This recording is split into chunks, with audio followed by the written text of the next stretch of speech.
আসসালামু আলাইকুম। মাত্র 8 বছরে মদিনা থেকে নবী 10,000 সাহাবী নিয়ে মক্কার দিকে রওনা দিলেন। যুদ্ধ না, খালি হেঁটে হেঁটে আসতেছে, দুই একজন ঘোড়া চড়িছে। ওই যে ধুলে দেখে মক্কার কাফেরা কয়, লুকাও রে। হায় হায় হায় হায়, এতদিন পর হাজার হাজার লক্ষ লক্ষ মুসলমান মক্কার দিকে আসতেছে, আর ঘর বাড়ি থাকা যাবে না, লুকা রে। সুবহানাল্লাহ কবেন না? আবু বকর খালি নবীর মুখের দিকে তাকায়। রাসূল বলে, আবু বকর কি দেখো? বলে, হুজুর গাড়ি সুরের মধ্যে লুকাইছিলাম হুজুর, ওরা আমাকে আপনার খুঁজিছে হুজুর। আমি খালি বলছি, আল্লাহ আমার নবীকে যেন কাফেররা ধরবার না পারে। আজকে হাজার হাজার মুসলমান যখন মক্কার দিকে যায়, ওরা কোন জায়গাত লুকাই হুজুর, কোন জায়গাত লুকায়? আল্লাহ তাআলা সূরা নাজিল করলেন, সূরা নসর। যারা পারেন আমার সঙ্গে তারা পড়েন, ইজা জা নাসরুল্লাহি ওয়াল ফাত ওয়া রাআইতান নাসা ইয়াদখুলুনা ফি দীনিল্লাহি আফওয়াজা ফাসাব্বিহ বিহামদি রাব্বিকা ওয়াস্তাগফির ইন্নাহু কানা তাওয়াবা। লিল্লাহি তাকবীর। নাই রে, কেউ নাই। আল্লাহ রাসূল কাবা ঘরত উঠলেন। কাবা ঘর উঁচু জায়গা। উঠে বললেন, এই মক্কার লোকেরা, আমি একদিন গভীর রাত্রে মক্কা ছেড়ে মদিনায় হিজরত করেছি, তোদেরকে পালান লাগবে না। তোরা যতই যুদ্ধ অপরাধী হ, আমি রাসূল তোদেরকে মাফ করে দিলাম, ফাঁসি দিব না। সুবহানাল্লাহ না কেন? আমি রাসূল, ইসলাম মাফ করা, 40 বছর পর ফাঁসি দেওয়ার নাম ইসলাম না। কাবা ঘরের উপর উঠে রাসূল বললেন, মাফ করে দিলাম রে। এ আবু জেহেলের বেটা ইকরাম ইবনে জাহেল, যে উহুদের ময়দানে নেতৃত্ব দিয়ে আমার দান শহীদ করেছিস, তোকে মাফ করে দিলাম। রে আবু সুফিয়ান, উহুদের ময়দানে তুই নেতা হয়েছিলিস, তোকে মাফ করে দিলাম। রে হিন্দা, আমার চাচা আমির হামজার কলিজা চাবায়ে খাইছিস, তোরে মাফ করে দিলাম। জোরে কর সুবহানাল্লাহ। হাসি, হ্যাঁ, মিথ্যা সাক্ষী দিয়ে হাসি দেয়। হ্যাঁ, মাফ করে দিছে। রাসূল কাবার উপর থেকে দেখে এক বুড়ি মানুষ টোপলা লিয়া পড়ে আর ওঠে। হাই রে বুড়ির চাইতে টোপলা বড়। আল্লাহ রাসূল কয়, আমি আলামিন, আবু জেহেল ডিগ্রি দিছে, সেই নবী মাফ করে দিলাম, তারপরে বিশ্বাস নাই। নবী কাবা ঘর থেকে নেমে দৌড়ে গিয়ে বুড়িটার সামনে গিয়ে বললেন, বুড়িমা, আপনি এরকম এত বড় হাই টোপলা নিয়ে কোথায় যান? বুড়ি বলতেছে, বাবা তুমি জানো না, আব্দুল্লাহর এতিম পোলা মদিনা থেকে মক্কাতে সে যাকে পাচ্ছে তাকে মারতেছে। মিডিয়া ভুল প্রচার করছে, টুপিওয়ালারা জঙ্গি। সিনেমার মধ্যে হুমায়ুন ফরিদি, মস্ত বড় টুপি, মুখর দাড়ি। এই শালা এটিএম শামসুজ্জামান, ইয়া বড় টুপি, মুখর দাড়ি, যুদ্ধ করে মেয়ে মানুষ দেখলে চোখ মারে। ওরা মিডিয়া সিনেমা দেখে আসা কয়, হুজুরাই লুচ্চা রে। আপনারা কম তো এটিএম শামসুজ্জামান কি হুজুর, হুমায়ুন ফরিদি কি হুজুর? এই শালারা তো লুচ্চা, হুজুরের পোশাক পরে। এখন ওইটা দেখে যুবকেরা কয়, বজরশিদ মনে হয় তাই। আল্লাহ নবী বললেন, বুড়িমা, আপনি যে কথা শুনেছেন সেইটা ঠিক নয়। আব্দুল্লাহর এতিম পোলাকে কি আপনি কোনোদিন দেখছেন? আপনি যদি তাকে দেখতেন তাহলে এমন কথা বলতে পারতেন না। বুড়ি বলতেছে, বালাই সাত, খবরদার আব্দুল্লাহর এতিম পোলার কথা আমার কাছে বলিস না বাবা, ওর নাম শুনলে আমি হার্ট ফেল করব। এত ভয় খাওয়া খাচ্ছে, এত মিডিয়া খারাপ প্রচার করছে আমার নবীর চরিত্র নিয়ে। নাম বলিস না, নাম শুনলে হার্ট ফেল। আল্লাহ রাসূল বলে বুড়িমা তাহলে টোপলা তো টানতে পারতেছেন না, আমি আপনার কুলি হইয়া কোথায় যাবেন সেই পর্যন্ত আপনাকে টোপলা পৌঁছায় দিব। বুড়ি বলতেছে তুই কোন মায়ের সন্তান রে, তোর মা ভালো তোর বাবা ভালো। আমার পেটের 4টা সন্তান, আমার পেটের 4টা সন্তান আব্দুলের এতিম পোলার ভয়ে হামাক ছাড়িয়া দৌড় মারছে। আমি বলছি ও বাবা বাবা আমি তোরকে বুড়ি মারে আমার সাথে নে। আমার ছেলেরা বলতে বুড়ি তুই মর, তোর টান বেড়েছে আমরা মরবো নাকি? আমার সন্তানের আমার ছেড়ে গেল আর তুই কার মায়ের সন্তান আমার টোপলা টানবি? আল্লাহ রাসূল টোপলা মাথায় নিছে। বুড়ি বলতেছে টোপলা নিয়ে কি পালায়ে যাবি? নই বললেন পালাবো কেন, হাত ধরেন হাত ধরেন। তালদার পালাচ্ছি না। বুড়ি কয় যাকবারে কুলিও পেলাম লাঠিও পেলাম, ধরে কোন সুবহানাল্লাহ। নবী আমার কুলি হয়েছে, বুড়ির লাঠি হয়েছে। পাহাড়ের গুহা পর্যন্ত এসে বলতেছে বাবা এটা হলো নিরাপদ এলাকা, এই গুহার মধ্যে আমি থাকতে চাই। আমার অসংখ্য লোক এই পাহাড়ের গুহার মধ্যে লুকে আছে, আমি এইখানে লুকাবার চাই। আল্লাহ নবী গুহার মধ্যে বুড়িটার টোপলা দিয়া বলে বুড়িমা তাহলে আপনি থাকেন, আমি এখন চলে যাব।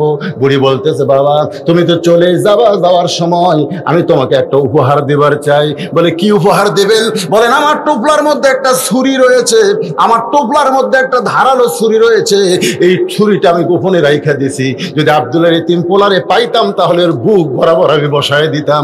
আমি আব্দুল্লাহর পোলারে পাইনি, তুমি যদি পাও এই ছুরিখানা তার বুকে বসায় দিও। নবী বুড়িটার ছুরি নিয়ে কান্দের বলে মাবুদ মক্কার মিডিয়া রাহমাতুল লিল আলামিনকে এমন ভাবে প্রচার করেছে একটা বুড়ি পর্যন্ত তার বুকে ছুরি মারতে চায়। এখনো পৃথিবীর সব মিডিয়া কার দখলে? ওই ইহুদি খ্রিস্টান হিন্দুকের দখলে। জোরে করে কথা কর না কেন? এখন কিছু মিডিয়া আমাকে ওয়াজে রেকর্ড করতেছে। হ্যাঁ এর জন্য দোয়া করার দরকার আছে না নাই? এরা কোনো গানের অনুষ্ঠানে যায় না, এরা বক্তাকে খুঁজে খুঁজে বক্তার ওয়াজগুলো এরকম মিডিয়ায় ছাড়তেছে।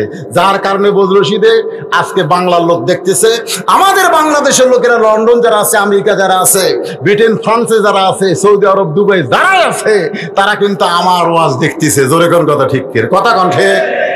মেয়েদের শরম খুবই বেশি। আমি এটা বোঝার কারণ হলো আল্লাহ আমাকে 3টা মেয়ে দিছে, 3টা মেয়ে দিছে। আমি বুঝবার পারছি তো যে মেয়েদের শরম কেমন। আমার 3টা মেয়ের কোনো মেয়ে আজ পর্যন্ত আমার কাছে নির্দিষ্ট অঙ্কের টাকা চাইনি। যখন কোনো কিছু দরকার তখন ঘরের মধ্যে সে ঘুরঘুর করে ঘরে। আমি জিজ্ঞাসা করি মা কিছু লাগবে? যদি আপনি বোঝেন। আমার কাছে যদি আপনি বোঝেন। আমি পকেট থেকে বের করে 200 টাকা দিলাম, ওখানে ঘুরতেছে। আমি বললাম মা আর লাগবে? যদি দেন। তো আবার 100 টাকা দিলাম। আমি যেই বললাম মা আর কি তোমার লাগবে, তখন বলে আলহামদুলিল্লাহ। কেমন লাগলো? আমার তো বড় ভাইয়ের ছেলেও আছে, মেয়ে আছে। ওরে একদিন জিজ্ঞেস করলাম কে রে ভাই তোর ছেলে যখন তোর কাছে টাকা চায় কিভাবে চায়? তা আমার বড় ভাই বলতেছে শালার লাগবে 104,000। এমন রাগ হয়ে গেছে, ছেলে বলতেছে শালা লাগবে 104,000। আমি সেদিন বুঝলাম নারীদের শরম আছে, পুরুষদের শরম কম। জোরে কোন কথা ঠিক? আমার সম্মানিত মায়েরা শোনেন, ঘরের ভিতরে নবী যখন মুচকি মুচকি হাসে, মা ফাতেমা তখন বলে বাবা আমাকে দেখে হাসার কারণ কি? আল্লাহ রাসূল বললেন মা একটা খবর তোমাকে অনেক দিন হলে দিবার চাই, কিন্তু খবরটা দেই না। ফাতেমা বলে বাবা কি খবর? বলে খবরটা হলো আল্লাহ তোমাকে তোমার আমল আখলাক দেখে খাতুনে জান্নাত ডিগ্রি দিয়েছে। আল্লাহ তোমাকে দেখে তোমার আমল আখলাক দেখে কি ডিগ্রি? কি ডিগ্রি? খাতুনে জান্নাত মানে জান্নাতি নারীদের নেত্রী, জান্নাতি নারীদের নেত্রী ডিগ্রি দিয়েছে। এই খবর শোনার সঙ্গে সঙ্গে ফাতেমা আলহামদুলিল্লাহ আল্লাহর শুকর আদায় করে মুচকি মুচকি হাসতেছে।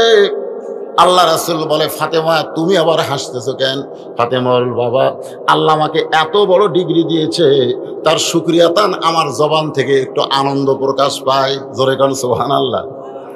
রাসূল বললেন, ফাতেমা, আল্লাহ তোমাকে খাতুনে জান্নাত ডিগ্রি দিলে কি হবে মা? তুমি জান্নাতি নারীদের নেত্রী হলে কি হবে?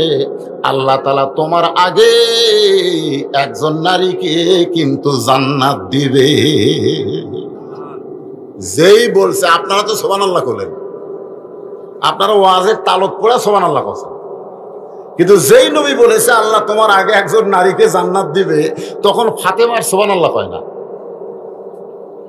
রাসূল বলে, ফাতেমা তোমার কি মন খারাপ? বলে, মন খারাপ হওয়ার কারণ হলো আল্লাহ আমাকে খাতুনে জান্নাত ডিগ্রি দিল, আর আমার আগে একটা মেয়েকে জান্নাত দেবে। কোন আমলের কারণে ওই মেয়েটা আমার আগে জান্নাতে যাবে এটা না বলা পর্যন্ত আমার মনে আর কোনো আনন্দ নাই। আজকে যে মায়েরা পর্দার অন্তরালে বসে আছেন, ফাতেমা কিন্তু জান্নাতি নারীদের নেত্রী, কিন্তু তার আগে একটা মেয়েকে আল্লাহ জান্নাত দিবে। আমল করার কারণে, কোন আমলের কারণে? এই আমলটা পুরুষ মানুষের জন্য শোনা দরকার না হলেও নারীদের জন্য শোনা দরকার আছে না নাই? জোরে করে আছে না নাই? আপনারা চুপটি করে বসে থাকেন। আজকে সে আমলের কথা আপনাকে বলবো, আপনারা ফাতেমার আগে জান্নাতে যাবেন। সুবহানাল্লাহ। আমার মায়েরা বড় কষ্ট করে বসে আছে, এই জন্য কথাটা বললাম। এখন আসেন, আল্লাহ বললেন, হে রাসূল আপনি বলেন, ইন কুনতুম তুহিব্বুনাল্লাহ ফাত্তাবিউনি ইউহিব্বুকুমুল্লাহ। কেউ যদি আমি আল্লাহকে পাবার চায় তাহলে আপনাকে ইত্তেবা করা ছাড়া, ইত্তেবা মানে কি? অনুসরণ। আবার এই আয়াতের কিন্তু অনেকে তাফসীর করে, কেউ যদি আল্লাহকে পাবার চাও রাসূলকে বেশি বেশি মহব্বত করো, রাসূলকে যত বেশি মহব্বত করবে আল্লাহ তোমাদের মহব্বত করবেন। এরকম তাফসীর করে না? এরকম তাফসীর করে। আচ্ছা আপনারা বলেন তো, আবু তালেব রাসূলের চাচা, রাসূলকে মহব্বত কম করছে না বেশি করছে? এরপরেও কি জান্নাতে যাবে? কেন যাবে না? কারণ রাসূলকে মহব্বত করেছে, কিন্তু রাসূলকে ইত্তেবা করে নাই। আমাদের এই জিনিসটা বুঝতে হবে, রাসূলকে শুধু মহব্বত করলে হবে না। আমি নবীরে ভালোবাসি, আমি নবীরে ভালোবাসি, কেমনে যাব মদিনায়, তাকায় দেখে প্রত্যেক দিন সকাল বেলা দাড়ি কামাই। জোরে কোন কথা ঠিক না? প্রত্যেক দিন সকালে গেলে তেল তেলা হয়, কেমনে যাবে মদিনায়? কে রে তুই মদিনায় যে কি করবি? রাসূল তো তাকে গ্রহণ করা লাগবে।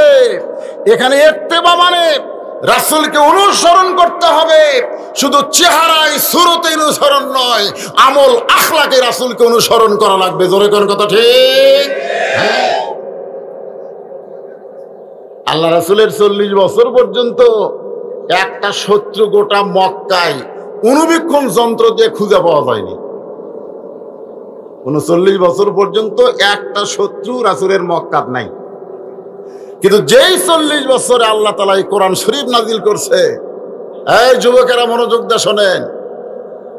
আজকে আমাদেরকে বলে, হুজুর সব ওয়াজ করবেন না, সব ওয়াজ চলবে না। রাসূলের হওয়া থেকে 39 বছর পর্যন্ত ওয়াজ করেন, কোনো সমস্যা নাই। মানে আবু জেহেল মার্কা। জোরে কোন কথা ঠিক কিনা ভাই? কিন্তু যুবকেরা খালি ফেসবুক চালাও না। হ্যাঁ, হাই রে, 4টা যুবক কোনো জায়গায় বসলে আগে গল্প করতো, তোর বাপ কেমন আছে, তোর মা কেমন আছে। এখন আর কোনো গল্প নাই, খালি ঠেলা ঠেলি, খালি ঠেলা ঠেলি।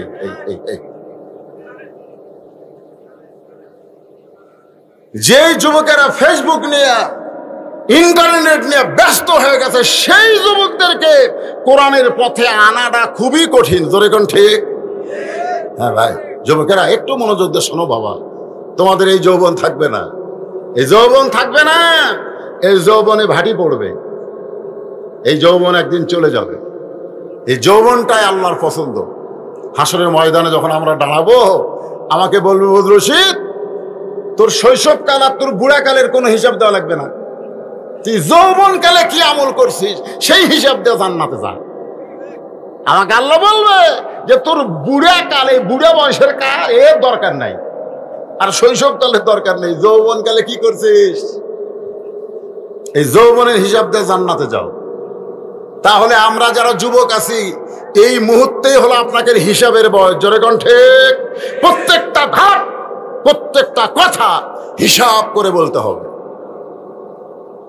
তাই রাস্তাঘাটে না ঘুরে ওই রোশনের চাপ না খায়া তোমরা কোরআনের মাহফিলে যে চাপ দাও। চলে আসো বাবা, চলে আসো।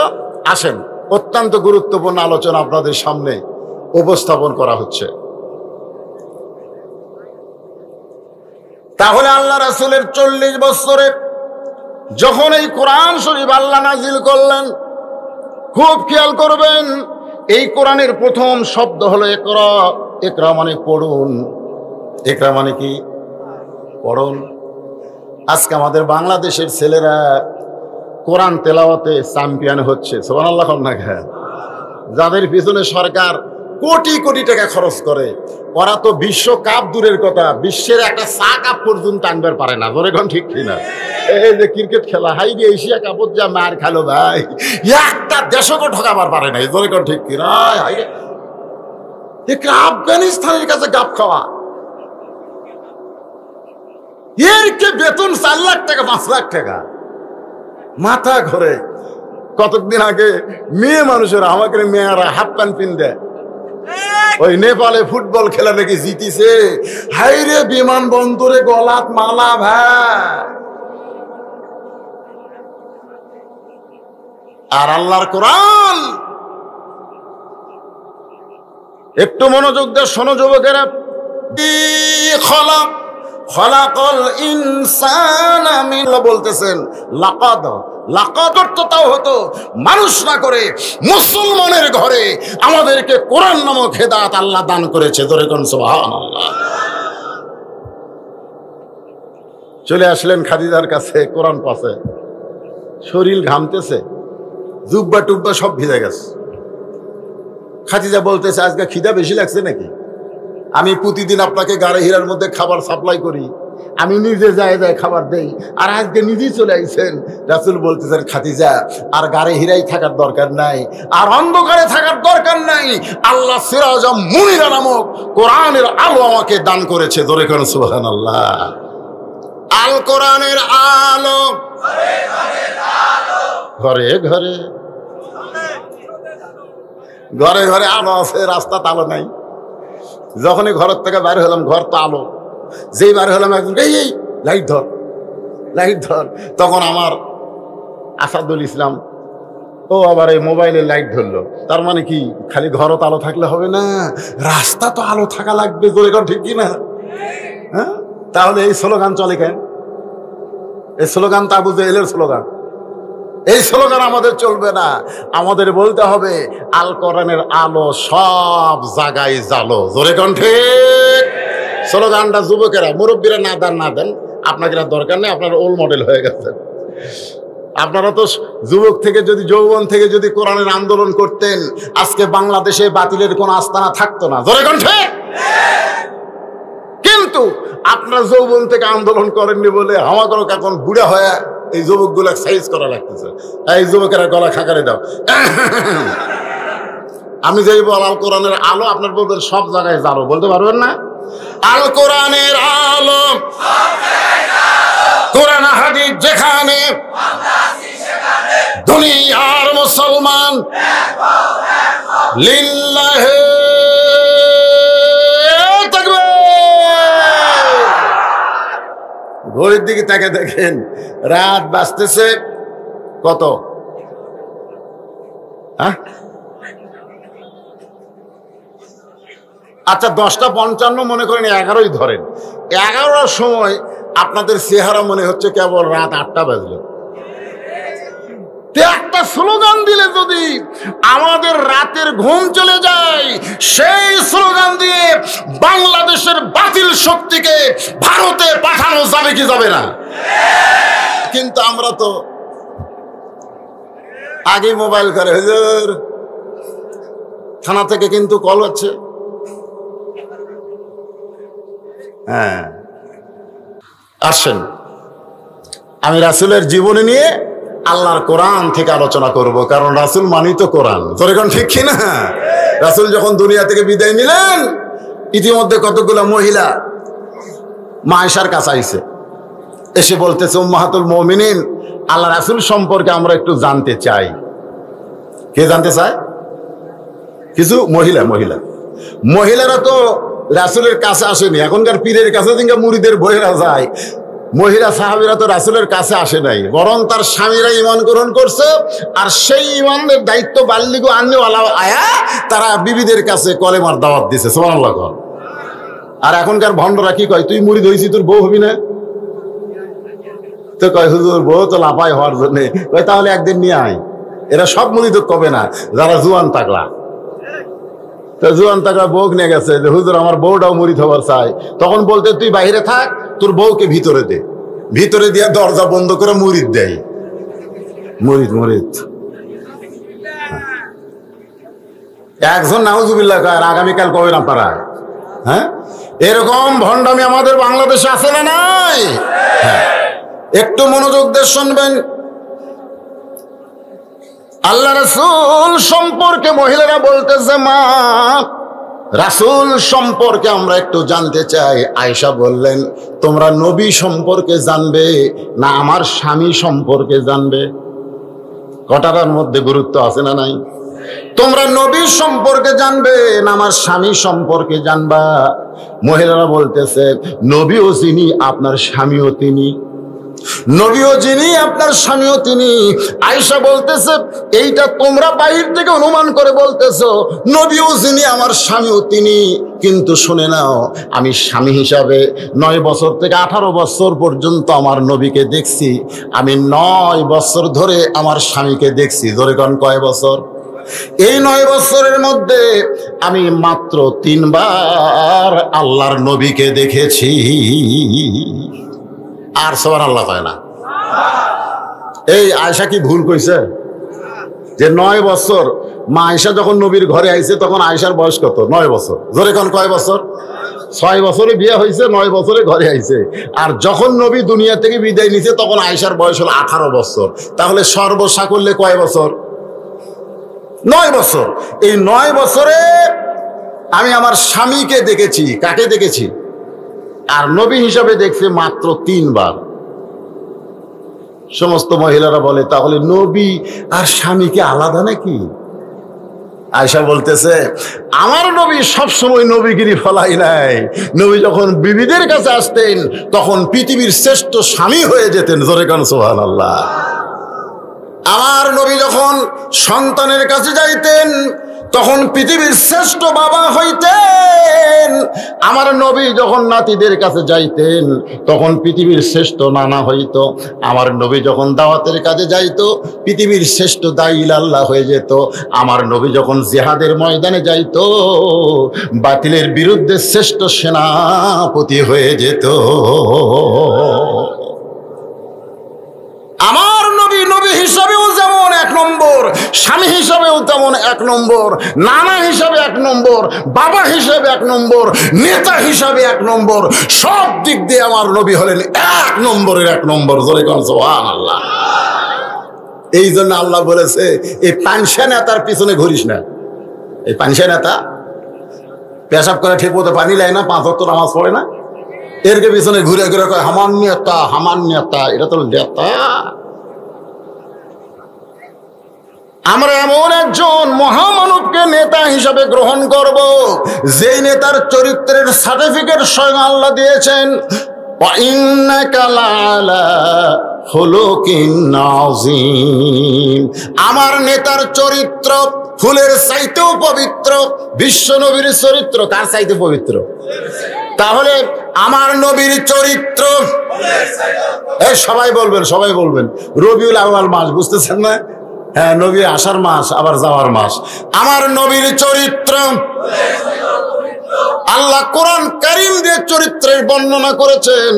আল্লাহর 99 নামের মধ্যে একটা নাম হলো আজিম। সে আজিম নামটা নবীর চরিত্রের মধ্যে আল্লাহ ঢুকাই দিয়েছেন। এমন চরিত্রবান একজন মানুষকে আমাদের নেতা হিসাবে, আদর্শ হিসাবে গ্রহণ করার দরকার আছে না নাই? কম্বল দিয়ে ঢাকা দাও। আল্লাহ রাসূল বলতেছে খাদিজাকে কম্বল দিয়ে ঢাকা দাও। খাদিজা কয় গাও ঘামে জুব্বা ভিজে গেছে, আর এই সময় কম্বল দিয়ে ঢাকার কারণ কি? বলে ঢাকা দাও। মা খাদিজা রাসূলকে ঢেকে দিয়ে বললেন, আপনি নিরাশ হবেন না, আপনি অস্থির হবেন না, কারণ আল্লাহ আপনাকে যেটা দিয়েছে স্বয়ং কোরআন দেয় নাই, আল্লাহ তাআলাও আপনার সঙ্গে রয়েছে। অহুয়া মাকুম আইনা মা কুনতুম, আপনি থাকবেন যেখানে, আল্লাহর সাহায্য আল্লাহর মদদ থাকবে সেখানে। জোরে কোন সুবহানাল্লাহ। এখন কি করব? ঘরে ঘরে কোরআন শরীফ পড়বো? নবী ঘরে ঘরে কোরআন শরীফ পড়লেন। এই কোরআন শরীফ নিয়ে চিন্তা করলেন যে কোরআন তো একটা দাওয়াত, ওমান আহসানু কাওলাম মিম্মান দা ইলাল্লাহ, এই কোরআনের দাওয়াত নিয়ে আমি বাইরে যাব। খাদিজাতুল কুবরা বললেন, এখন বাইরে যাওয়ার পরিবেশ নেই, আপনি ঘরের মধ্যেই কোরআন চুপি চুপি পড়েন। কোরআন এমন একটা পড়া যে এটা চুপি চুপি পড়লে হয় না, এটার আলাদা একটা মুজিজা রয়েছে। জোরে কোন কথা ঠিক কিনা? নবী কোরআন পড়েন, আশেপাশে খবর হয়ে গেল কানে কানে, কি যেন আব্দুল্লাহর পোলা ঘরের মধ্যে পড়তেছে। এটা কি পড়ে? চুপি চুপি শোনার জন্য মক্কার নেতারা দিনের বেলা আসে নাই, রাতের বেলা আইছে। এমন একটা রাত, যেই রাতে 4 জন নেতা নবীর ঘরের চারিধারে কান লাগায় লাগায় শুনতেছে। আল্লাহ নবী তখন আল্লাহর কোরআন পড়তেছে। জোরে কোন সুবহানাল্লাহ। আবু জেহেল মনে করতেছে আমি একলাই শুনছি রে, কেউ শোনে নাই। এই মনে করে যখন নবী কোরআন তেলাওয়াত শেষ করছে, অন্ধকারে যাবার চাইছে। যেই যাবার চাইছে, আবু সুফিয়ানের সাথে বাজে গেছে। আবু সুফিয়ান কয়, নেতা আপনি? তুমি? আমি তো কোরআন শুরু করেছি। আমিও তো একই অবস্থা। এই দুই নেতা যখন কথাবার্তা বলতেছি, ইতিমধ্যে উতবা সাহেবা গিয়ে হাজির। আপনারা মুরব্বীরা কি করেন? বলে গভীর রাত্রে কোরআন তেলাওয়াত শুনলাম। আমরাও শুনছি। আবু জেহেল বলতেছে, এই দেখেন আবু জেহেলের কথা, কি সুন্দর কোরআনের বাণী রে, মনে হয় সারা রাত দাঁড়িয়ে দাঁড়িয়ে শুনি। সুবহানাল্লাহ কবেন না? আবু জেহেলের মতন কাট্টা কাফের বলতেছে, কি সুন্দর কোরআনের বাণী, মনে হয় সারা রাত দাঁড়িয়ে দাঁড়িয়ে শুনি। এই যে দেখেন দাঁড়িয়ে দাঁড়িয়ে শুনতেছে। জোরে কোন ঠিক কিনা? তাই বলে মনে করো না যে তোমরা আবু জেহেল, তা না। মানে কোরআনের এমন একটা আকর্ষণ যে রাত পড়ে যাচ্ছে, ওরা জানলার কাছে দাঁড়িয়ে দাঁড়িয়ে শুনতেছে। আবু সুফিয়ান কাফেরদের মধ্যে সবচাইতে বেশি চালাক। এই জন্য আবু সুফিয়ান ছিল আবু জেহেলের উকিল। উকিল বোঝেন? উকিল। আবু সুফিয়ান বলতেছে যে ঘরের মধ্যে তো পড়তেছে, আমরা চোরের মতন শুনতেছি। এ কোরআন নিয়ে যদি বাইরে আসে, মানে পড়তে পড়তে কোরআন নিয়ে যদি বাহিরে আসে, তাহলে খবর কি? আবু জেহেল বলতেছে, আবু সুফিয়ান খবরদার এই কথা বলিস না। কোরআন বাহিরে আসলে আমাদের মতন ভুয়া নেতাদের নেতৃত্ব আর সমাজে চলবে না। মারাত্মক কথা। কোরআন যদি বাহিরে আসে, বাংলাদেশে যারা আবু জেহেলের দোসর, ওই ভুয়া নেতাদের নেতৃত্ব 90% মুসলমানের দেশে চলবে না। জোরে কোন কথা ঠিক? আল্লাহ রাসূল 13 বছর এই কোরআনের দাওয়াত দিলেন। 13 বছরে মুসলমানের সংখ্যা হলো 319 জন। কোন কিতাবে লিখছে মাত্র 320 জন। 13 বছর মুসলমানের সংখ্যা কত? আপনারা একটু হোহা করেন না কেন বাবা? 320 জন 13 বছরে। মক্কার ইসলামের সাইজটা দেখেন। মক্কার ইসলামটা কত দুর্বল ইসলাম যে 13 বছরে 320 জন মুসলমান হয়েছে। তার মধ্যে 18 জনকে ওরা পিটাই মারিছে। তার মধ্যে 18 জনকে কি করে মারছে? পিটা মারছে। জিনকে সুমাইয়াক মারছে, ইয়াসারক মারছে। এইরকম 18 জন সাহাবীকে তারা পিটা মারিছে, মানুষের সামনে পিটা মারিছে। এখন যেরকম বাংলাদেশে পিটাই মারতেছে লগি বইটা দিয়ে। জোরে কোন কথা ঠিক কিনা? বুঝুন না?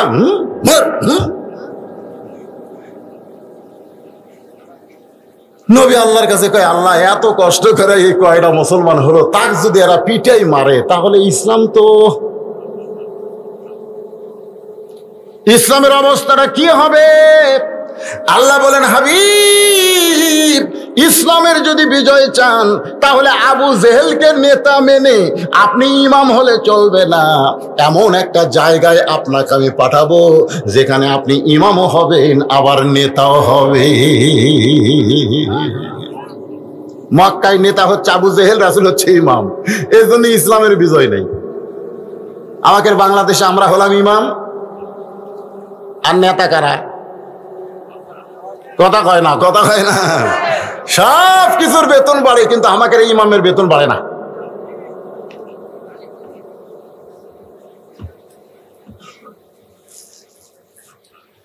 আপনাকে মসজিদের ইমামের বেতন গত বছর যা ছিল, মসজিদে তো উন্নয়ন করবেন, মাহফিলটাই তো মসজিদের উন্নয়ন করবেন, তো ইমামের বেতন, ইমাম সাহেব কি এখানে আছে না? ইমামক দাওয়াত দেননি আপনারা? কুটি ইমাম বারে ঘুম পাড়তেছে নেই, কোনটা ইমাম? হাত তোলো তো বাবা, মাশাআল্লাহ, খুব সাইদা লাগে আমাদের। তো ইমামের বেতন গত বছর ছিল ৮৬ টাকা কেজি সোয়াবিন তেল, এ বছর তো ২০০ টাকা লাগছে। আপনারা কি বেতন সেই হিসাবে বাড়াচ্ছেন? এই শোনেন, কথা শোনেন, বাজারে গোস্তের দাম বাড়লো, মাছের দাম বাড়লো, ডালের দাম বাড়লো, তেলের দাম বাড়লো, ইমামের বেতন বাড়লো না। ওই ইমামের পিছনে ইক্তেদা মাকরু হবে, মাকরু। ইমামের বেতন বাড়ানোর দরকার আছে না? জোরে করে আছে না? যার পিছনে আপনারা ইক্তেদা করতেছেন সেই ইমামটা এত দুর্বল, কারণ ইমাম নেতা হবার পরে নাই, নেতা আছে আবু জেহেল, যার কারণে 13 বছরে মুসলমান হলো 320 জন।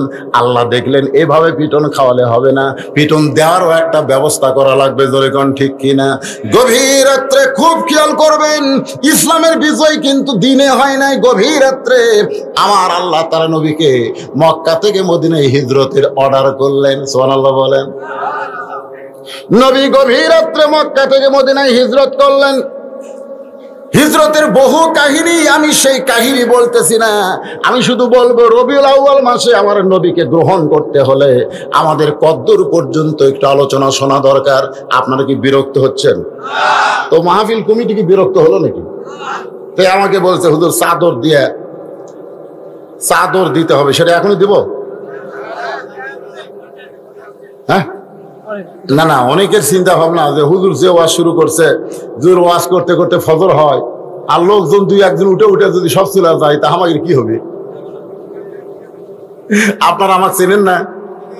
এবার আপনাকে মান্দা থানায় আমার কতবার জানেন, চিনেন বলেই তো এত দাওয়াত দিচ্ছেন।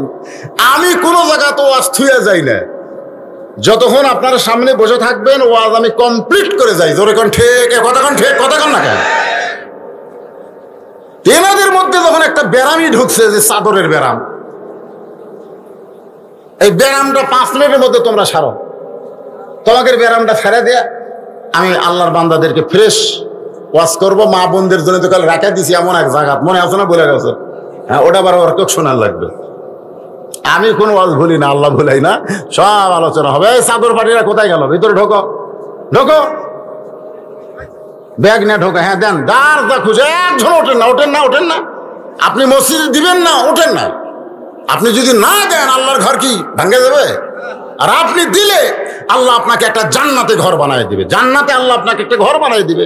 আপনি যা পারবেন, 10 পারেন, 20 পারেন, 50 পারেন, 100 পারেন। আপনাদের পেট থেকে ভালো সন্তান আশা করা যায় না। জোরে কোন ঠিক? এই জন্য মা বোনদের তো আমল বেশি না রে ভাই। আল্লাহ রাসূল বলেছে মেয়েরা মাত্র 4টা আমল করবে। এই ফাঁকা জায়গাগুলো পুরো করে বসলে কি হয়? যারা দাঁড়িয়ে আছেন এই সুযোগ আপনারা বসেন, যারা গেছে চলে গেছে। ধানের ঠিবে সবগুলো কি ধান? কি সবগুলো কি ধান? ধান তো না, চিটা আছে, চিটা আছে। এই চিটা নিয়ে আপনি কি করবেন? বাতাস দেওয়া লাগবে। এ ব্যাগ দিছি মানে বাতাস দিছি, বাতাস দেওয়াতে চিটাগুলো সব উঠে গেছে, এখন ধানগুলো সব আছে। তো এই ধানগুলো একটু জমে জমে বসেন। যদি যেখানে কাদা আছে কাদা বাদ দিয়ে একটু জমে জমে বসেন, মাঝখানে যেন শয়তান বসার চান্স না পায়। আমরা গত 2 বছর ওয়াজ করে শান্তি পাইনি। এই করোনার কারণে বলতে পারিনি চাপা বসেন, চাপা বসেন, কারণ করোনার আমাদের ফাঁক করে দিয়েছিল। জোরে কোন ঠিক কিনা? ফাঁক হন, ফাঁক হন। কিন্তু আর কি করোনা আছে? এই জন্য এখন চাপা বসেন, চাপা বসেন। আর রবিউল আউয়াল মাসের নবী সম্পর্কে, কোরআন সম্পর্কে মহিলারা প্রশ্ন করেছে আয়েশাকে। সে বলেছে 9 বছর আমার স্বামীকে আমি বহুবার দেখেছি, নবী হিসাবে দেখেছি মাত্র কয়বার? 3 বার। মহিলারা বলতেছে আজকে স্বামী সম্পর্কে আমরা শুনবো না। আপনি যে 3 বার নবী দেখলেন, কেমনে দেখলেন? দেখার সাইজটা কিরকম?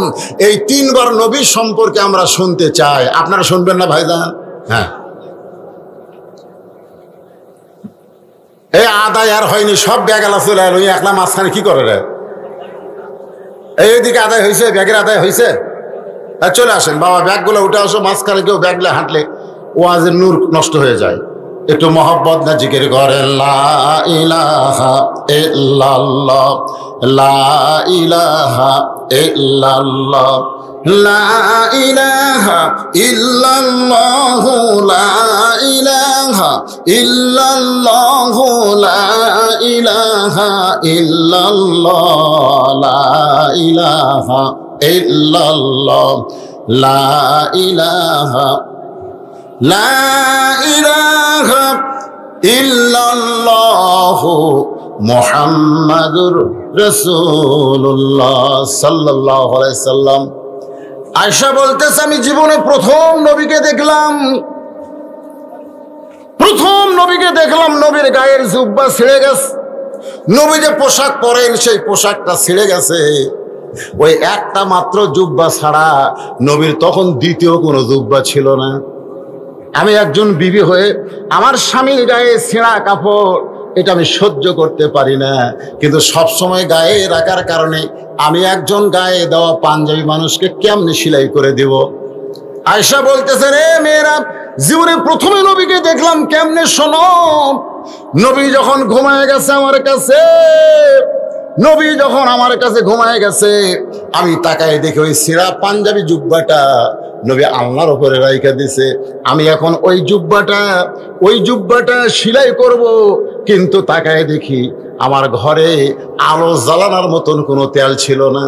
আলো যদি জ্বালাবার না পারি তাহলে শুয়ের মধ্যে সুতা কেমনে ঢুকাই দিব, নবীর ছিঁড়া পাঞ্জাবি সেলাই করব কেমনে। আমি যখন এই চিন্তা করতেছিলাম, এমন সময় দেখি নবী আমার দিকে তাকায়া ঘুমায় আছে, নবী এইভাবে হাত বাড়ায় বলতেছে, কে গো আয়েশা, তুমি কি আমার পাশে নাই? তুমি কোথায় গেলা? আয়েশা বলতেছে, রে মেয়েরা শোনো, আমি চুপি চুপি নবীর পাঞ্জাবিটা নিয়ে আমি নবীর পাশেই দাঁড়িয়েছিলাম অন্ধকারে। রাসূল মুস্কে হাসিতে বলে, আয়েশা, তুমি আমার গায়ের পাঞ্জাবি সেলাই করবা, কিন্তু ঘরে আলো নাই। ঘরে আলো না থাকলে কি হবে? আমি আলো তোমার কাছে রয়েছি। আয়েশা বলে, এই বলে নবী কপালে একটা হাত দিলেন। হাত দেওয়ার পরে হাতটা টান দিয়েছে, গোটা ঘর এত আলো যে একটা সুচ ঘরের মধ্যে পড়ে থাকলেও দেখা যাবে। আমি শুয়ের মধ্যে সুতা ঢোকায় যখন নবীর পাঞ্জাবিটা সেলাই করে দিলাম, এমন সময় আবার আলোটা কোথায় যেন চলে গেল। আমি নবীর কাছে গিয়ে বললাম, কি দেখলাম? ওগো আমি কি দেখলাম? আল্লাহ রাসূল বলেন, আয়েশা, স্বামীর বুকের কাছে শুয়েছিলে, স্বামীর পাঞ্জাবিটা সেলাই করবা, কিন্তু আলো ছিল না। কিছুক্ষণ আগে যে আলো দেখলে, আমি তখন নবী হয়ে তোমার সঙ্গে দেখা দিয়েছি। এই জন্য আমাদের নবী আলো, সিরাজাম মুনিরা। একটু মনোযোগ দিয়ে শুনবেন, সেই নবী দুনিয়াতেই রবিউল আউয়াল মাসে এসেছেন, আবার এই মাসে দুনিয়া থেকে মারা গেছেন। অনেকে বলে নবীর জন্ম মৃত্যু দিন। আমরা যারা নবীর আশেক হব, নবীর যাওয়ার দিনকে আমরা মৃত্যু দিন বলবো না, আমরা বলবো নবী বিদায় নিয়েছে। জোরে কোন কথা ঠিক কি না? নবী কি মারা গেছে নাকি? মারা গেছে। যদি মারা যায় তো আপনারা যে দরুদ পড়তেছেন, একদল ফেরেশতা আপনার মুখে যে সাল্লাল্লাহু আলাইহি সাল্লাম, এটা শেষ হওয়ার সঙ্গে সঙ্গে এই দরুদ নিয়ে রাসূলের রওজার পাশে গিয়ে হাজির হয়। ফেরেশতারা যায় রাসূলকে বলে, ইয়া রাসূলুল্লাহ, ওই যে মান্দার কি পাড়া, হ্যাঁ কয়া পাড়া, আপনার পাগল উম্মতেরা আপনার প্রতি দরুদ পড়েছে, এই দরুদগুলো জমালেন। তো রাসূল যদি মরে যায় তাহলে দরুদ জমা দেবে কেমনে? কথাটা বুঝলেন? আমার কথা কি বুঝলেন? হ্যাঁ, একটু মনোযোগ দিয়ে শুনবেন। মেয়েরা বলতেছে, মা, আরো দুইবার আপনি নবীরে কেমনে দেখলেন আমরা শুনতে চাই। আমি একে একে সব কথাই বলবো, তবে এখন যেটা বলতেছিলাম, নবী হিজরত করে মদিনায় গেলেন। মদিনায় যাওয়ার পরে আপনারা জানেন, নবী কিন্তু মদিনার অসংখ্য আনসার যারা মদিনার, তারা নবীর কাছে এসে ঈমান গ্রহণ করলো। মুসলমানের সংখ্যা বাড়া শুরু হয়ে গেল।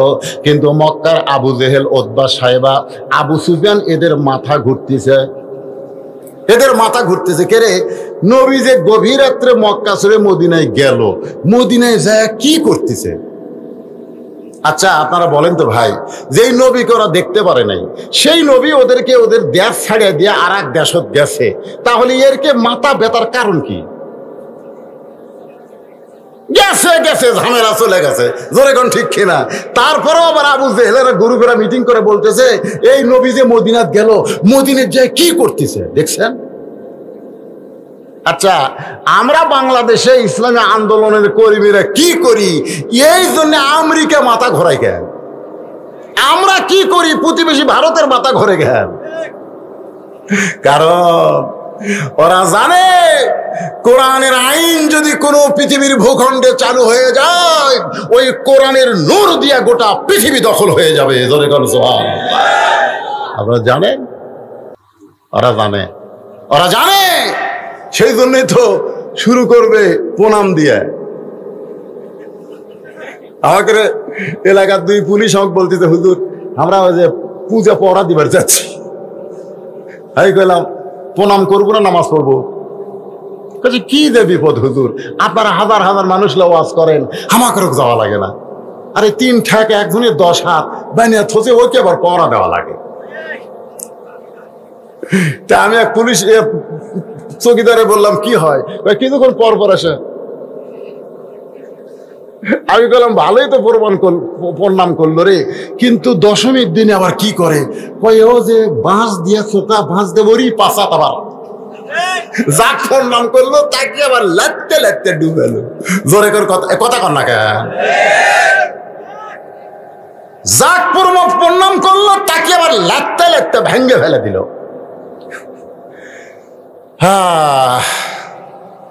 ওরকে মাথা ঘরে কেন জানেন? ওরকে মাথা ঘরে এই কারণে যে কোরআনের রাষ্ট্র যদি বাংলাদেশে চালু হয়ে যায়, খবর আছে না নাই? জোরে কেন আছে না নাই? গোটা পৃথিবীর সমস্ত মিডিয়া বাংলাদেশের ইসলামী আন্দোলনের দিকে তাক করে রাখছে। আবু জেহেল উদ্বাস সাহেবেরা চিন্তায় পড়ে গেল যে গভীর রাত্রে মক্কা ছেড়ে মদিনায় গেল, ওখানে দেখে ঘুম পাড়তেছে, একটু খবর লাগাও কি করতেছে নবী। সাহাবীদের নিয়ে নামাজ কায়েম করলেন, সুবহানাল্লাহ বলেন। মক্কাত কিন্তু নামাজ পাশে, নবুয়তের 10ম বৎসরে মেরাজ হয়েছে, রাসূল নামাজ পাশে 5 ওয়াক্ত, কিন্তু নামাজের কায়েম কিন্তু মক্কাত হয়নি।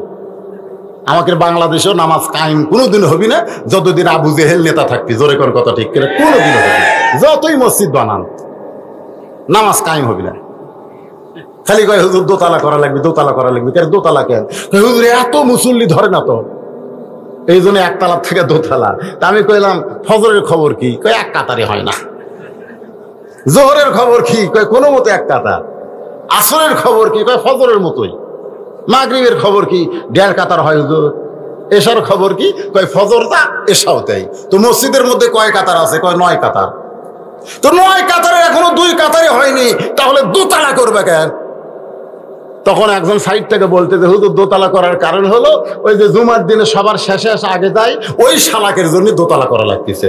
ওই শালা, ওরা কিন্তু মুসল্লি না, ওরা হলো শালা। ধরে কোন ওরা কি? আরে ওই তো শালা কইছে। আল্লাহ কোরআনে বলেছে ফাওয়াইলুল লিল মুসাল্লিন, এরা নামাজি নয়, এরা নামাজের নামে ঠাট্টাকারী। জোরে কোন কথা ঠিক কিনা? আমাদের বাংলাদেশে নামাজ কায়েম হবে না। 2-4 জন বুড়া ভাঙ্গা চূড়া মসজিদে যায় সিয়াল দিয়ে, ওই গোটা মান্দা ঘুরে ঘুরে বাজার করে। ওই মান্দা ব্রিজ থেকে হাঁটে হাঁটে রিক্সা ভাড়ার ভয়ে বাড়িতে আসে, আর মসজিদে ঢুকে কয় আমার সিয়ার কুটি রে, ওর সিয়ার কুটি রে। যে মেশিন সবসময় চলে না, হঠাৎ 2 বছর পর যদি মেশিন চলাবার জানি চলবি, ওর বল বিয়ারিং সব জাম মারছে। ওই যৌবনকালে নামাজ পড়েনি, ওর হাঁটুর বিয়ারিং টিয়ারিং সব জাম মারছে। ওই জাম মারার কারণে সিয়ার ধরছে। সিয়ার বার করতেন, সিয়ার একটাও থ চলবে না মসজিদে। কি মন খারাপ করতেছেন? আল্লাহ রাসূল আসর নামাজের পর সাহাবীর দিকে মুখ ঘুরাইছেন। একটু মদিনার কথা শোনেন, আমার নবীর জীবনী শোনেন। আসরের নামাজের পরে সাহাবীর দিকে মুখ ঘুরাইছেন। সমস্ত সাহাবীদের নিয়ে নবী আলোচনা করতেছেন, সাহাবীরা শুনতেছেন। এমন সময় ফেরেশতা জিবরাইল হাজির। সুবহানাল্লাহ। ফেরেশতা জিবরাইল এসে বলতেছে, ইয়া আইয়ুহান নাবিয়্যু হারজিল মুমিনিনা আলাল কিতাল। আল্লাহু আকবার বলেন না। নবী গো, খালি নামাজের ওয়াজ, রোজার ওয়াজ, তাসবিহ তাহলিলের ওয়াজ করলে হবে না। আপনি কি জানেন যে আপনি মক্কা ছেড়ে মদিনায় হিজরত করেছেন? মক্কার কাফেররা বসে নাই, যে কোনো সময় এরা মদিনা আক্রমণ করতে পারে। আর মদিনা যদি আক্রমণ করে, আপনি দোয়া দিয়া, দরুদ দিয়া, নামাজ দিয়া, রোজা দিয়া আপনি মদিনা বাঁচাবার পারবেন না। মদিনা বাঁচাতে হলে এদেরকে স্ট্যান্ডিং আর্মির মতন গড়ে তুলতে হবে। ওই কাফের বেঈমানদের বিরুদ্ধে লড়াই করতে হবে। ইয়া আইয়ুহান নাবিয়্যু হারজিল, হার্স মানে বোঝেন? হার্স মানে সৈন্য। খালি রুকু সেজদা করলে হবে না, এটাও করা লাগবে। ক্যাডার হওয়া লাগবে। ক্যাডার বোঝেন? পুলিশ দেখলে ভয় দৌড় দেন কেন? পুলিশ দেখলে দৌড় দেন কেন? আত্তাকুল্লাহ হাক্কা তুকাতিহি, আল্লাহর ভয় যথাযথ কলিজার মধ্যে থাকলে মুসলমান আজরাইলকেও ভয় করে না। জোরে কোন কথা ঠিক কিনা? আজরাইল আয়, তুই আমার জান কবজ কর, আমি জান্নাতে যাই। জোরে কেন সুবহানাল্লাহ। কে রে মুসলমান, ভয় কিসে? আল্লাহ কোরআনে বলেছে, আমার রাস্তায় মর। দুনিয়ার মানুষ তোদেরকে মৃত্যু বললেও আমি আল্লাহ ঘোষণা করে দিলাম, ওয়ালা তাকুলু লিমান ইউকতালু ফি সাবিলিল্লাহি আমওয়াত বাল আহইয়া। বাল আহইয়া, তোর মৃত্যু নাই, তুই অমর। দুনিয়ার মানুষ তোকে কবরে রাখবে, আর আমি আল্লাহ জান্নাত থেকে তোর কবরে রিজিক পৌঁছায় দেব। জোরে কেন সুবহানাল্লাহ। যদি কবরে থাকতে ভালো না লাগে, তোর জন্য ইল্লিন নামক জান্নাতের বাগান বানাই রাখছে। মুসলমান পিছন দিকে পালাবে না, মুসলমান সৈন্য হয়ে সামনের দিকে যাবে, বাতিল পালিয়ে যাবে। জোরে কোন কথা ঠিক কিনা? মাত্র 8 বছর, মাত্র 8 বছরে মদিনা থেকে নবী 10,000 সাহাবী নিয়ে মক্কার দিকে রওনা দিলেন। যুদ্ধ না, খালি হেঁটে হেঁটে আসতেছে, খালি হেঁটে হেঁটে আসতেছে। 2-1 জন ঘোড়া চড়িছে। ওই যে ধুলে দেখে মক্কার কাফেরা কয়, লুকাও রে। হায় হায় হায় হায়, এতদিন পর হাজার হাজার লক্ষ লক্ষ মুসলমান মক্কার দিকে আসতেছে, আর ঘর বাড়ি থাকা যাবে না, লুকায় রে। সুবহানাল্লাহ কবেন না? আবু বকর খালি নবীর মুখের দিকে তাকায়। রাসূল বলে, আবু বকর কি দেখো? বলে, হুজুর গাড়ি সুরের মধ্যে লুকাইছিলাম হুজুর, ওরা আমাকে আপনার খুঁজিছে হুজুর। আমি খালি বলছি, আল্লাহ আমার নবীকে যেন কাফেররা ধরবার না পারে। আজকে হাজার হাজার মুসলমান যখন মক্কার দিকে যায়, ওরা কোন জাকাত লুকায় হুজুর, কোন জাকাত লুকায়? আল্লাহ তাআলা সূরা নাজিল করলেন, সূরা নসর।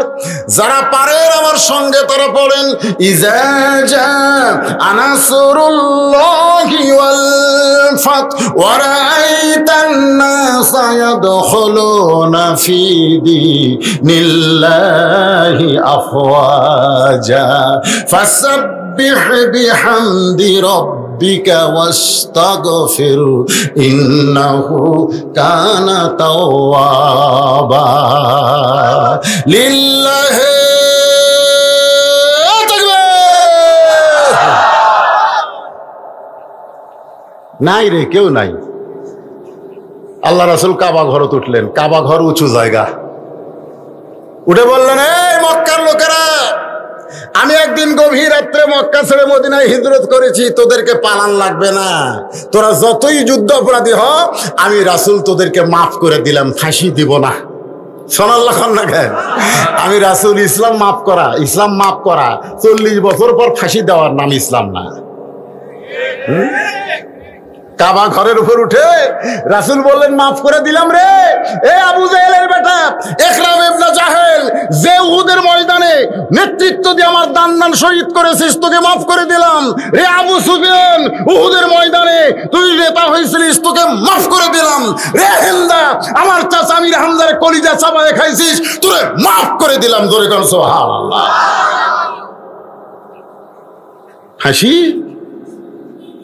হ্যাঁ, মিথ্যা সাক্ষী দিয়ে হাসি দেয়। হ্যাঁ, মাফ করে দিছে। রাসূল কাবার উপর থেকে দেখে এক বুড়ি মানুষ টোপলা লিয়া পড়ে আর ওঠে, পড়ে আর ওঠে। হাই রে বুড়ির চাইতে টোপলা বড়। আল্লাহ রাসূল কয় আমি আলামিন, আবু জেহেল ডিগ্রি দিছে, সেই নবী মাফ করে দিলাম, তারপরে বিশ্বাস নাই। নবী কাবা ঘর থেকে নেমে দৌড়ে গিয়ে বুড়িটার সামনে গিয়ে বললেন, বুড়িমা আপনি এরকম এত বড় হাই টোপলা নিয়ে কোথায় যান? বুড়ি বলতেছে, বাবা তুমি জানো না, আব্দুল্লাহর এতিম পোলা মদিনা থেকে মক্কাতে সে যাকে পাচ্ছে তাকে মারতেছে। মিডিয়া ভুল প্রচার করছে। টুপিওয়ালারা জঙ্গি। সিনেমার মধ্যে হুমায়ুন ফরিদি মস্ত বড় টুপি মুখর দাড়ি, এই শালা এটিএম শামসুজ্জামান ইয়া বড় টুপি মুখর দাড়ি, যুদ্ধ করে মেয়ে মানুষ দেখলে চোখ মারে। ওরা মিডিয়া সিনেমা দেখে আসা কয় হুজুরাই লুচ্চারে, হুজুরাই লুচ্চারে। আপনারা কম তো এটিএম শামসুজ্জামান কি হুজুর, হুমায়ুন ফরিদি কি হুজুর? এই শালারা তো লুচ্চা, হুজুরের পোশাক পরে। এখন ওইটা দেখে যুবকেরা কয় বজরশিদ মনে হয় তা।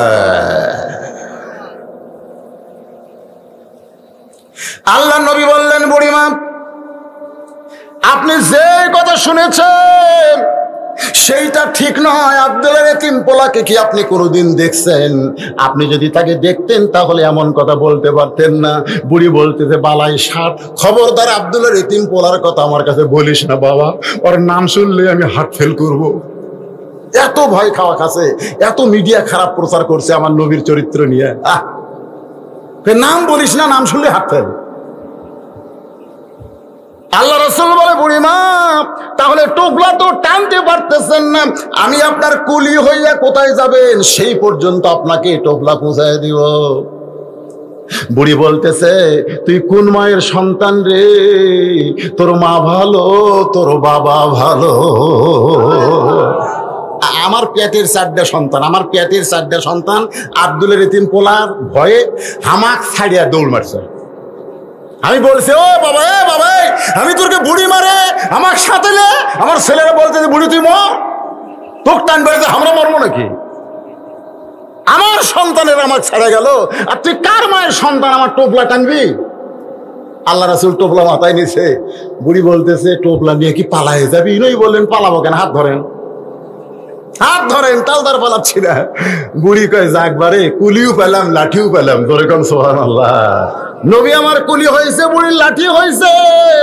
পাহাড়ের গুহা পর্যন্ত এসে বলতেছে, বাবা এটা হলো নিরাপদ এলাকা, এই গুহার মধ্যে আমি থাকতে চাই। আমার অসংখ্য লোক এই পাহাড়ের গুহার মধ্যে লুকে আছে, আমি এইখানে লুকাবার চাই। আল্লাহ নবী গুহার মধ্যে বুড়িটার টোপলা দিয়া বলে, বুড়িমা তাহলে আপনি থাকেন, আমি এখন চলে যাব।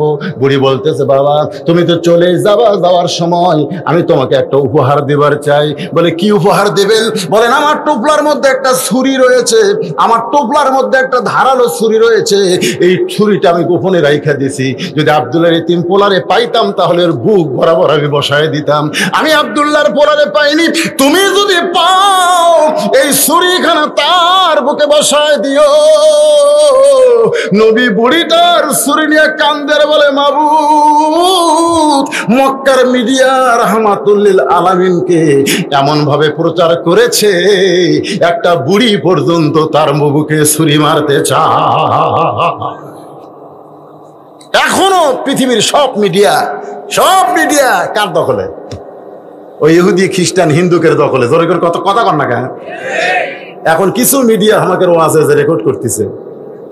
হ্যাঁ, এর জন্য দোয়া করার দরকার আছে না নাই? এরা কোনো গানের অনুষ্ঠানে যায় না, এরা বক্তাকে খুঁজে বক্তার ওয়াজগুলো এরকম মিডিয়ায় ছাড়তেছে, যার কারণে বজরশিদে আজকে বাংলার লোক দেখতেছে। আমাদের বাংলাদেশের লোকেরা লন্ডন যারা আছে, আমেরিকা যারা আছে, ব্রিটেন ফ্রান্সে যারা আছে, সৌদি আরব দুবাই যারাই আছে, তারা কিন্তু আমার ওয়াজ দেখতেছে। জোরে কোন কথা ঠিক কথা কণ্ঠে। তার মোটামুটি এই মিডিয়াটা আছে, কিন্তু পেপার যা আছে ওরা মাত্র 4 জন মেয়ে মানুষ বাড়ে দাদির মতন গামছা গাওয়াত দিছে ঢাকা ভার্সিটি। কয়জন? 4 জন মেয়ে মানুষ বলতেছে ওরা পোশাকের স্বাধীনতা চাই।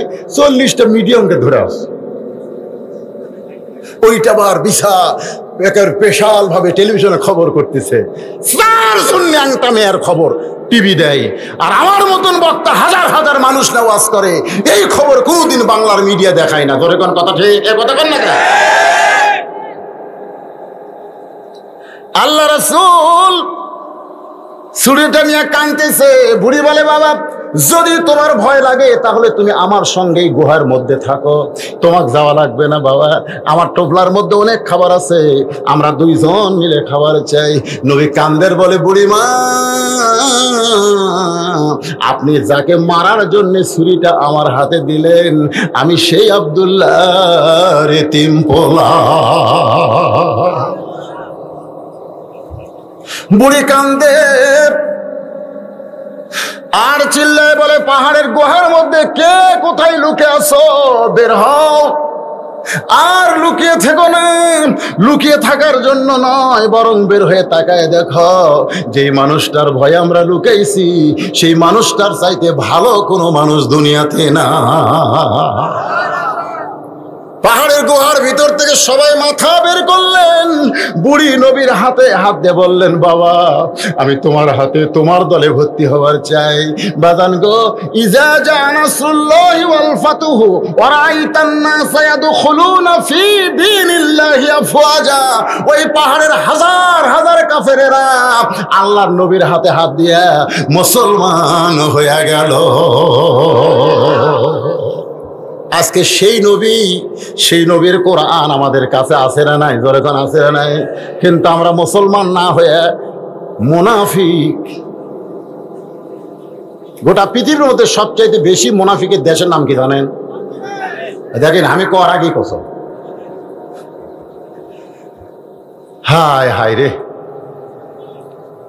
বাবারা, মনে কষ্ট নিয়ে না, বিবেকের কাছে আমি প্রশ্ন করতেছি। এই যুবকেরা, কারা কারা ঈশার নামাজ পড়েননি? আপনার বিবেককে প্রশ্ন করেন, কারা কারা? হাত তোলেন না, হাত তোলার দরকার নেই। যারা যারা ঈশার নামাজ পড়েননি আপনি বিবেককে প্রশ্ন করেন। বিবেক তো সবচাইতে বড় আদালত, জোরে কোন ঠিক কিনা? আপনি যদি ঈশার নামাজ না পড়ে কোরআনের মাহফিলে বসে থাকেন, আপনি কি ফজরের নামাজ পড়বেন?